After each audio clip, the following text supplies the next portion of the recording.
तो आप लोगों ने क्वेश्चन पढ़ लिया होगा। फर्दर मैं एक मरतबा आपको पढ़ देता हूं और उसके बाद हम इसे सॉल्व करेंगे। इन अ वे इस क्वेश्चन में हमने बनाना है statement of changes in equity. MK corporation limited, an entity listed in Pakistan Stock Exchange, is in the business of manufacturing and sales of yarn products. Company's year end is December. Below is the relevant information given, and you are required to prepare SOCE, Statement of Changes in Equity. Okay. तो हमारे पास opening date को ये balances मौजूद हैं और उसके बाद following have taken place in 18 and 19 और ये 10 इंफॉर्मेशन यहाँ पर दी हुई है। इनको इसमें इनकॉर्पोरेट करना है हमें।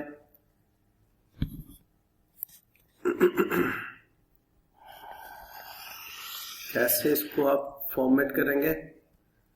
You will simply draw as many columns plus 1, as many columns given in the question plus 1 plus क्या जी? टोटल का। ठीक है जी, ये आप ले लीजिए। तो हमारे पास, अब मैं इसको थोड़ा सा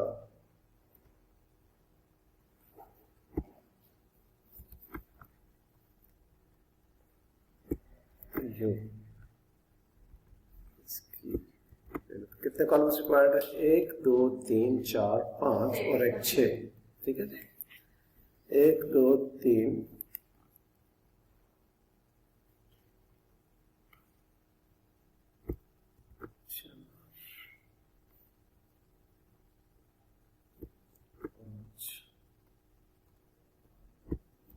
इसका साइज मैनेज कर लेते हैं।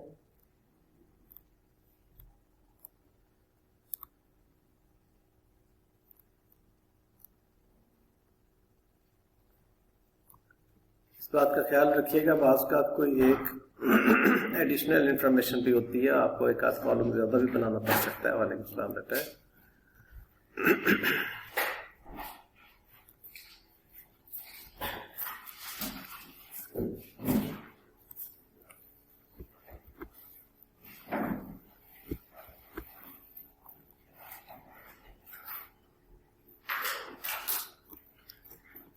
Alright, the statement of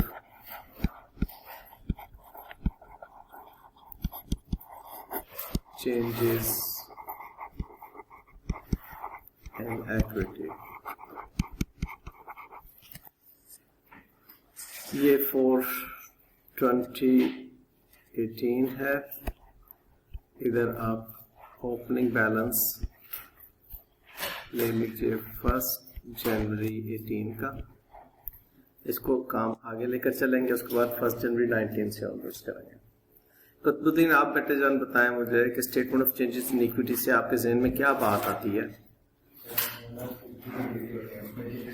honours equity में क्या क्या बातें शामिल होती हैं जी? ओके, शाबाश। ओके, आपने इसका मतलब प्रीवियस लेक्चर्स ले लिए। एक्सीलेंट। उन लेक्चर से आपको कोई फायदा हुआ? प्रीवियस नॉलेज फ्रेश अप हुआ? कोई ऐसी बात जिसमें कि आपको क्लैश नजर आया हो? ऐसा कुछ नहीं, मतलब आपका प्रीवियस नॉलेज उसके साथ मिलता था। ठीक है, good. Excuse me. General reserves and retained earning, मैं यहाँ पर भले एब्रीविएट कर रहा हूं, लेकिन एग्जामिनेशन में आपने ऐसा नहीं करना, पूरा पूरा लिखना। ठीक है? क्यों पूरा पूरा लिखना है? ताकि इसके मार्क्स ना कटें। हो सकता है मिले ना, लेकिन एब्रीविएट करने के कट सकते हैं। ओके, इसलिए ऐसी बात याद रखें कि आपने एब्रीविएशन यूज नहीं करनी। ओके, अब यहाँ इन सब में मैंने लिया है रुपीज इन 1000 ले लेता हूं मैं, रुपीज इन 1000,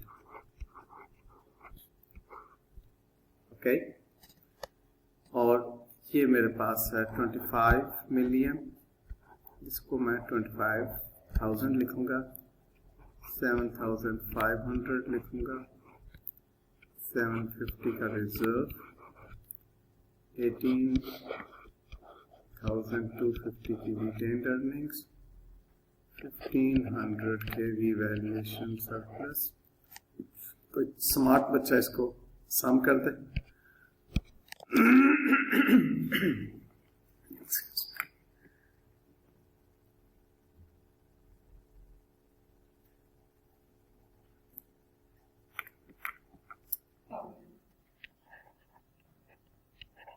53,000, ओके। अब इसके बाद आपने इसको 1 बाय 1 पॉइंट रीड आउट करना है और इसे इनकॉर्पोरेट करना है। ऑन 31 मार्च कंपनी इशूड, अच्छा बेहतर ये होगा, ये टिप के तौर पे बात करने जा रहा हूं, बहुत अहम बात है। बेहतर ये होगा कि आप एक मतलब क्वेश्चन को कंप्लीट करके, इसको कंप्लीटली पढ़ने के बाद आप इसकी एक तरतीब बना लें कि पहले कौन सी डेट आ रही है, उसकी क्या वजह है, ये मैं आपको अभी बताता हूं। अच्छा जी, तो हम इसको रीड क्यों करते हैं? उसकी मेन रीजन ये है कि आपने एक तरतीब में, अगर उसने बोनस शेयर्स पहले इशू करवाए हैं तो बोनस शेयर्स को पहले आपने लेना है, और फिर अगर उसने राइट्स की बात की हुई है तो राइट्स की बात करनी है, ठीक है। ये खास तौर पे इन दो को आपने एक सीक्वेंस देना होता है। अब जिस डेट में आपने ये बोनस शेयर्स इशू किए होंगे और जिस डेट में आपने राइट्स शेयर्स इशू किए होंगे, उसको अकॉर्डिंगली आपने उसी डेट में लिखना है। उसकी वजह क्या है वो मैं भी आपके साथ डिस्कस कर लेता हूं। देखो बेटे जान, आपके पास है ओपनिंग कैपिटल, फर्ज किया 100 शेयर्स। वो कहता है कि आपने बोनस इशू किया है 2/5, हर 5 के बदले में 2 का आपने बोनस दिया, ठीक है। अब 2/5 100 का कितना बनता है? 40 के 20? 40, ठीक है। अब वो 40 जो आपने इसका 2/5 लिया तो टोटल आपके पास 140 हो गए। अब ये काम वो फर्स्ट कर लें 1 जनवरी x1 को है और ये 1 मार्च x1 को। अब वो कहता है 1 जुलाई x1 को हमने राइट्स इशू किए हैं। अब वो जो राइट्स इशू किए हैं वो कहता है कि, मैं इसे नीचे लिख देता हूं, हमारे पास इस वक्त टोटल आ गया 140 का। कहता है डेट 1 जुलाई x1 को राइट्स इशू किए हैं और राइट्स इशू कह रहा है कि 1/7, हर 7 के बदले में 1 राइट्स इशू दे रहे हैं। बेटे जान अभी तो x1 चल रहा है ना, अभी तो 1 ही साल चल रहा है। हाँ नहीं बेटे, अभी मैं क्वेश्चन नहीं, अभी मैं जनरल एक बात कर रहा हूँ, जनरल बात कर रहा हूँ।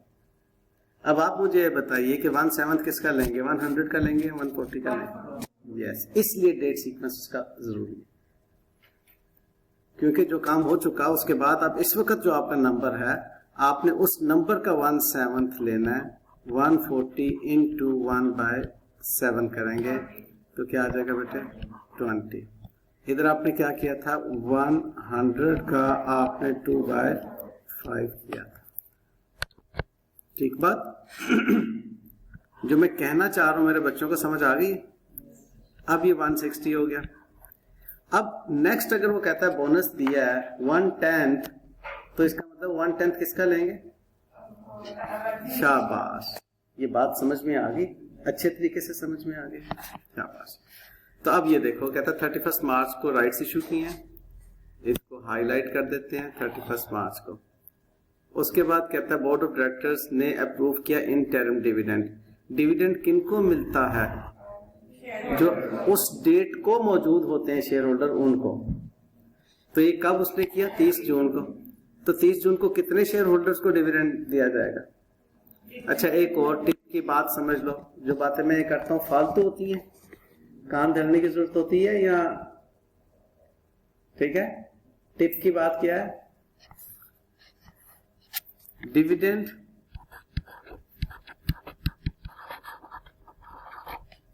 परसेंटेज और fraction is always calculated on the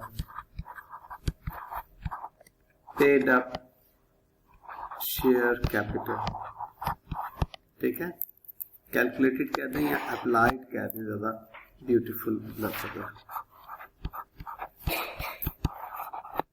अब ये वो बात है जो स्टूडेंट्स को अगर कॉन्सेप्चुलाइज हो जाती है तो उसको कोई परेशानी नहीं होती डिविडेंड के बारे में। अब वो कह रहा है 2.25, अगर उसने ना भी आगे दिया हो पर शेयर, ना भी आगे दिया हो, तो अब हमें मालूम है कि 2.25 का मतलब क्या है?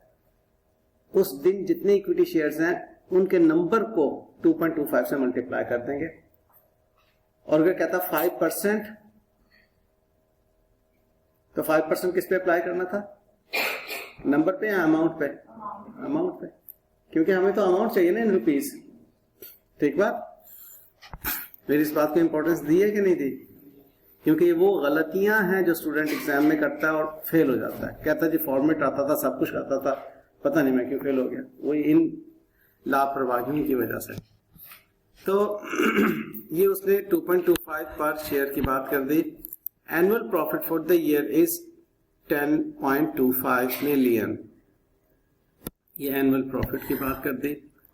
ठीक है, board of directors of the company recommended annual dividend 4.25 per share, annual dividend February 15 को, which was duly approved by the shareholder on March 21. और board of directors approved bonus shares 20% of the outstanding shares on 30th June 2019। जो 30 जून 2019 को उसके पास जितने number of shares थे वो उसने duly credited in the share holders account. कब credit किया उन्होंने? 31 अगस्त को कर दिए। और अब board of directors approve interim dividend 1.25 for the quarter ending September. अब सितंबर से पहले जितने नंबर ऑफ शेयर्स थे उन पे ये वाली आपने रेशियो प्रोपोर्शन करनी है। और उसका प्रॉफिट जो है 12.5 है। और board of directors of the company recommended annual dividend 5 पर share on February 15, 2020, which was approved in March 2021. Okay. तो board of directors approved a transfer of 5%। ये एक बड़ी अहम बात है भाई, ये एक बड़ी अहम बात है। अब ये सवाल जहन में उठता है कि ट्रांसफर ऑफ रिजर्व किस साल से मुतल्लक है। तो ये बात सुनिएगा, उन्होंने बोर्ड ऑफ डायरेक्टर्स ने अप्रूव किया transfer reserve of the annual profit to general reserve for both years. ठीक है बेटे, 18 में भी और 19 में भी, फॉर बोथ ईयर्स। ठीक है जी। शहरयार, तुमने बहुत लेट ज्वाइन किया काका। सर टाइमिंग चेंज हुई थी, याद नहीं रहता। अल्लाह ताला आपका हाफजा दुरुस्त फरमाए। जी सर, आमीन। हाँ ओके। तो कंपनी रीवैल्यूड फिक्स्ड एसेट्स, अब रीवैल्यूएशन हुई है। ये रीवैल्यूएशन को मैं देखूंगा ऑन 31 दिसंबर 17। ठीक है, surplus of 1 million remaining useful life उसकी 10 इयर्स की है। ये क्यों नहीं आ रहा ये भी मैं आपको बताऊंगा कि इसका करना क्या है। ये एक्सेस डेप्रिसिएशन आपने इसका इम्पैक्ट लेना होता है हर साल के एंड पर और रिटेन अर्निंग में ट्रांसफर करना होता है।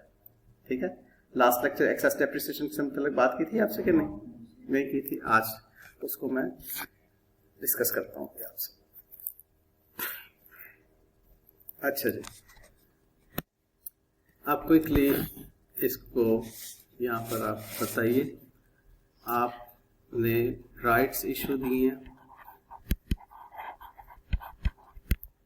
Rights 31 March 18, 20 per share rights were issued in the proportion of 1 for against 5 shares। हमारे पास कितने नंबर ऑफ शेयर्स हैं बेटे? 2.5 मिलियन, क्योंकि 10 रुपए का एक शेयर है ना। ठीक है, तो आप वर्किंग में ले आइए जो 31 मार्च X8 या 18 को आप राइट्स इशू कर रहे हैं। आपके पास 225 million divided by ₹10 each 2.5 million बन जाता है जी। और आप राइट्स इशू कर रहे हैं 1 for every 5।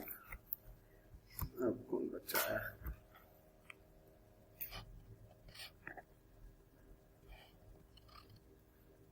अब अरूष आइए। हाँ भाई अरूष, बहुत लेट हो गई तुम भी। अस्सलाम वालेकुम सर, और 9 बजे का टाइम था इसलिए मुझे लगा 9 बजे शुरू होगा लेक्चर। तुम्हें भी बादाम खाने की जरूरत है।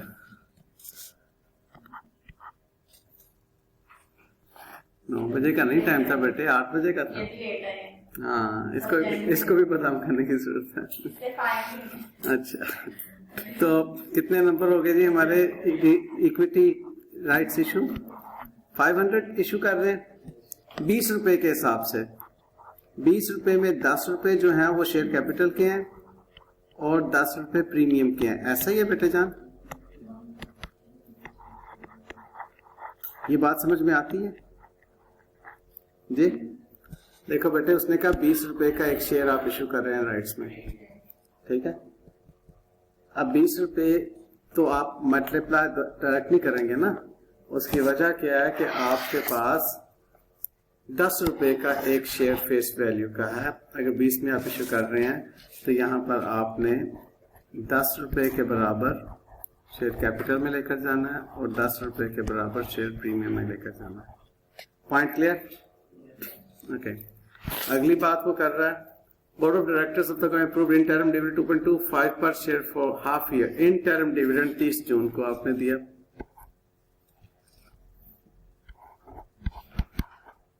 डिविडेंड 30 जून 18 को आपने दिया। डिविडेंड की वर्किंग ले लें, यहाँ पर आप डेट सीक्वेंस में वर्किंग लिखते चले जाएं। 30 जून 18 को आप डिविडेंड दे रहे हैं। डिविडेंड के लिए मैंने कहा था नंबर ऑफ इक्विटी शेयर्स। अब उस वक्त नंबर ऑफ इक्विटी शेयर्स कितने हो गए आपके पास?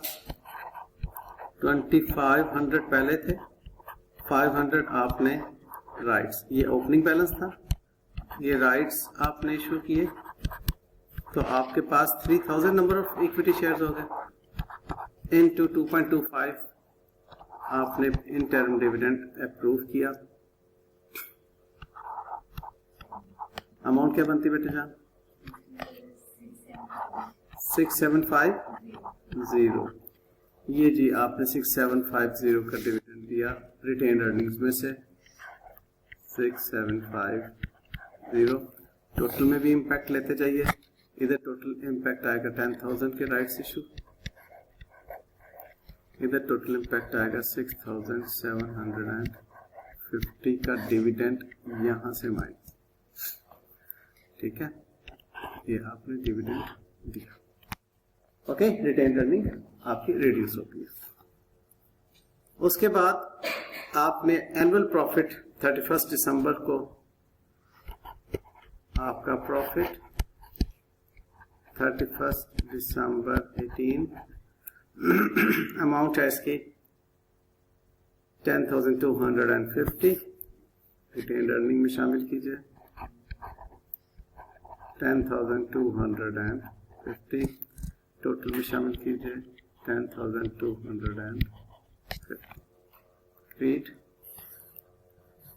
ओके। उसके बाद वो क्या कह रहा है? You're done with these 3 points. Board of Directors recommended annual dividend. अब annual dividend जिस साल में आपने रिकमेंड किया, अप्रूव हुआ, उसी साल में उसकी अकाउंटिंग होगी। और ये 2019 से मुतल्लिक बात है। ये 2019, यहाँ पर एक इम्पोर्टेंट बात जिसको आपने 2018 में और 19 दोनों में लेना है, वो reserves 5% of the annual profit वो कह रहा है। तो आपने रिजर्व्स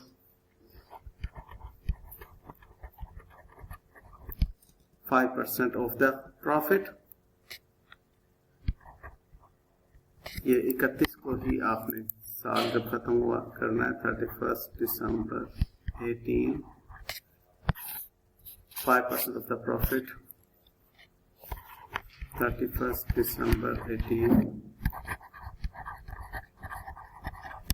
आपके पास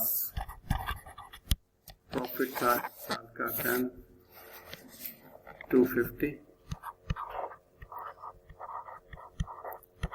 टाइम्स रिजर्व्स हैं 5%, गिव्स यू, टिक करें, 512.5। ये जी आपने 512.5 को प्रॉफिट में से निकाला,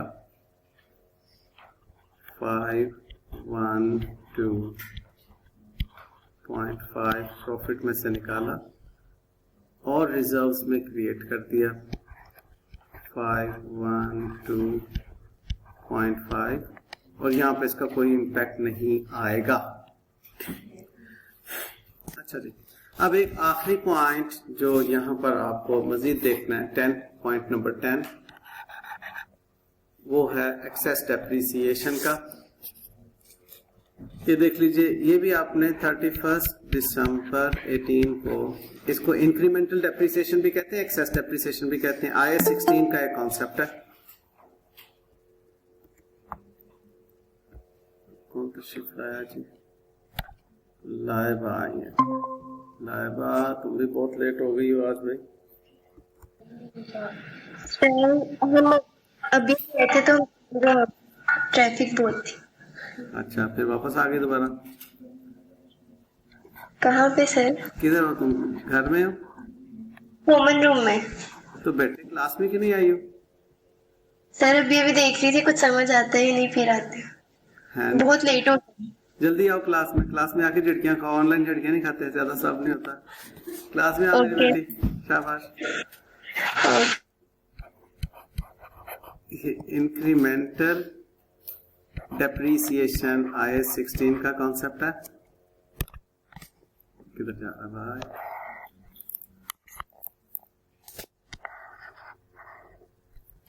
इसको एक्सेस डेप्रिसिएशन भी कहते हैं। ये जो डेप्रिसिएशन आप चार्ज कर चुके हैं ज्यादा, उस डेप्रिसिएशन को आपने रिवैल्यूएशन सरप्लस से निकाल के रिटेन्ड अर्निंग में शामिल करना होता है। वो कह रहा है रिवैल्यूएशन सरप्लस आपके पास पिछले साल जो था 31 दिसंबर 17 को 1 मिलियन का था, ठीक है, जिसको आपने अब लेकर जाना वहां पर। उसकी रिमेनिंग यूजफुल लाइफ 10 इयर्स है। 1 मिलियन डिवाइडेड बाय 10 ईयर, आपके पास 1000 का 10% 100 आएगा। ठीक है जी। ये इंक्रीमेंटल डेप्रिसिएशन या एक्सेस डेप्रिसिएशन का अकाउंटिंग इम्पैक्ट जरा देख लो। इसका अकाउंटिंग इम्पैक्ट आपने IAS 16 में भी पढ़ना है बाकायदा, ठीक है। इसके लिए हम अकाउंटिंग एंट्री पास करते हैं, revaluation surplus debit and retained earnings credit. और ये अमाउंट यूँ आपकी अकाउंट फॉर होगी। इसको मैं फुल फ्रेम में लेकर आ रहा हूँ इसका ट्रीटमेंट, ठीक है। अब रिवर्शन सरप्लस में से आपने इसको निकाला और वहां रह गए। आजा मेरा पुत्र, आजा मेरा काका, आजा आजा आजा आजा। एक्सेस डेप्रिसिएशन, ये आपने रिटेन्ड अर्निंग्स में से 100 को लेस किया। I am sorry revaluation surplus में से 100 को लेस किया क्योंकि डेबिट हो रहा है ना, इधर ले गए और यहाँ पर भी इसका 0 इम्पैक्ट आया। ठीक है जी, यहां तक बातें क्लियर। अब आप इसको क्लोज कीजिए।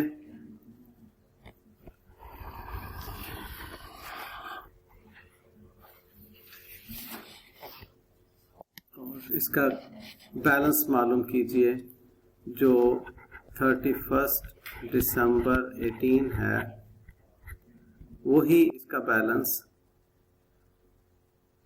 1 जनवरी 19 को ब्रॉड फॉरवर्ड हो रहा है। ठीक है ना जी, इधर ये कैरी फॉरवर्ड के तौर पर है और इधर ब्रॉड फॉरवर्ड के तौर पर सेम अमाउंट है, इसलिए मैं तो ऊपर नहीं लिखूंगा, आप अमाउंट बोलिएगा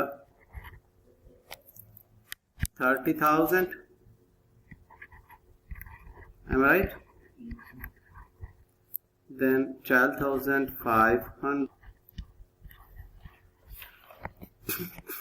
Then 1262.5, 1262.5। इसको टिक टिक कीजिए जरा, मुझे बताइए। और ये 1400। ले जी, इन दोनों कॉलम्स का मुझे टिक टिक करके बताएं क्या आंसर है। ऑनलाइन चैट यार जी बेटे, 2 1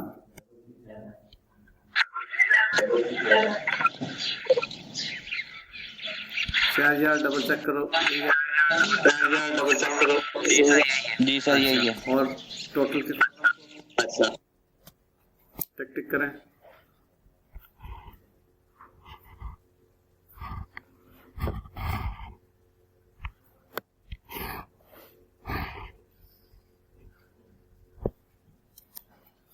टोटल 66,500। अब इसको इन पांचों कॉलम्स को टोटल करें, 66,500 आता है 30,000। फिर इसका मतलब कहीं पर हमने कोई गड़बड़ की है। चलो 30,000 plus 12,500 plus 1262.5 plus 21,337.5 and plus 1,400।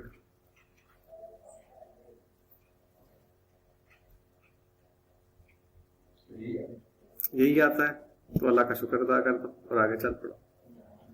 अच्छा, अब बात यूं है, फर्ज किया, ये मेरी बात सुन लो, मैं क्या कहने जा रहा हूं। फर्ज किया आप लोगों का ये क्रॉस टैली नहीं हुआ, कितना वक्त जाया करोगे इस पर एग्जाम में? 1 सेकंड भी नहीं, फौरन फैसला करोगे कि आगे काम करना शुरू करें। बेटे जान प्लीज, ये वो टिप्स हैं जो आपको फेल या पास करवाती हैं। यानी कि आप खुदा न खास्ता अपनी नालायकी की वजह से फेल नहीं होते, आप फेल होते हैं इन टिप्स को पिक ना करने की वजह से। आपको तमाम चैप्टर अच्छे तरीके से ग्रिप में होते हैं, लेकिन आप कंफ्यूज हो जाते हैं कि और ये टैली नहीं हुआ, आगे क्या होगा, आगे फेल होगा और क्या होगा अगर उसके अंदर पड़े रहोगे। और अगर आगे चल पड़ोगे तो पास हो जाओगे। देखो, ऐसा मुमकिन ही नहीं है कि जो बच्चे खुदा न खास्ता रिपीट कर रहे हैं कि उन बच्चों को 50% भी ना अपने सब्जेक्ट के ऊपर ग्रिप हो। मुमकिन ही नहीं, मैं मान ही नहीं सकता। कहीं से भी आपने पढ़ा हुआ, किसी भी टीचर बहुत अच्छा पढ़ाते हैं, हम अपनी इन हरकतों की वजह से गड़बड़ में हो जाते हैं। टैली नहीं हो रहा, अल्लाह का इंतहाई शुक्र अदा करके आगे चल पड़ो। जरूरत इन्हें पीछे तकना ही नहीं है। पीछे वादा करते हो ऐसा करोगे, ठीक है? क्योंकि उसके पीछे अगर कोई गलती होगी भी तो वो ऐसी कहीं गलती होगी जिसके हो सकता है एग्जामिनर नंबर भी ना काटे, और काटे भी तो एक नंबर काट लेगा, हमेशा स्टेप्स के नंबर मिलेंगे जी इंशाअल्लाह। अगर आंसर गलत भी है जी तो। बेटे जी इंशाअल्लाह, ठीक है, समझ गए? आप इस क्वेश्चन को 2019 के लिए आपने खुद सॉल्व करना है, ठीक है? अच्छा,